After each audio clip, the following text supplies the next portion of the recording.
ಸಿದ್ದರಾಮಯ್ಯ ವಿರುದ್ಧ ಲೋಕಾಯುಕ್ತ ತನಿಖೆ ಚುರುಕುಗೊಂಡಿದೆ. ಮೈಸೂರಿನಲ್ಲಿ ಲೋಕಾಯುಕ್ತ ಅಧಿಕಾರಿಗಳಿಂದ ಸ್ಥಳ ಮಹಜರು. ದೂರುದಾರರಾಗಿರುವ ಸ್ನೇಹಮಯಿ ಕೃಷ್ಣ ಅವರನ್ನ ಕರೆದೊಯ್ದು ಮಹಜರು ಮಾಡಲಿದ್ದಾರೆ.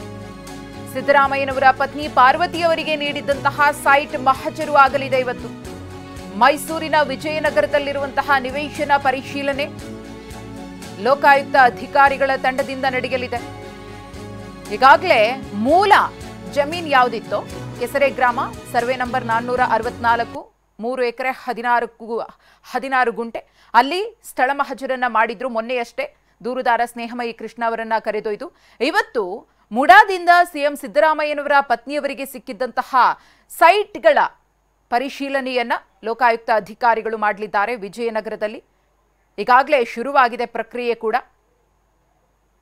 ಮೈಸೂರು ಜಿಲ್ಲೆ ವಿಜಯನಗರದಲ್ಲಿ 14 ಸೈಟ್ಗಳನ್ನು ಸಿಎಂ ಸಿದ್ದರಾಮಯ್ಯನವರ ಪತ್ನಿ ಪಾರ್ವತಿಯವರಿಗೆ ಕೊಡಲಾಗಿತ್ತು ಬದಲಿ ನಿವೇಶನ. ಈಗಾಗಲೇ ಮುಡಾಗೆ 14 ಸೈಟ್ಗಳನ್ನು ಕೂಡ ವಾಪಸ್ ಮಾಡಿದ್ದಾರೆ.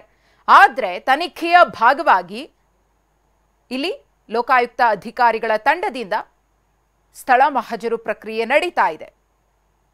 ಸ್ನೇಹಮಯಿ ಕೃಷ್ಣ ಅವರು ಈ ಒಂದು ಪ್ರಕರಣದ ತನಿಖೆಗೆ ಸಂಬಂಧಪಟ್ಟಂತೆ ಈಗಾಗಲೇ ಲೋಕಾಯುಕ್ತ ಅಧಿಕಾರಿಗಳಿಗೆ ಸಾಕಷ್ಟು ದಾಖಲೆಗಳನ್ನು ಕೂಡ ಕೊಟ್ಟಿದ್ದಾರೆ.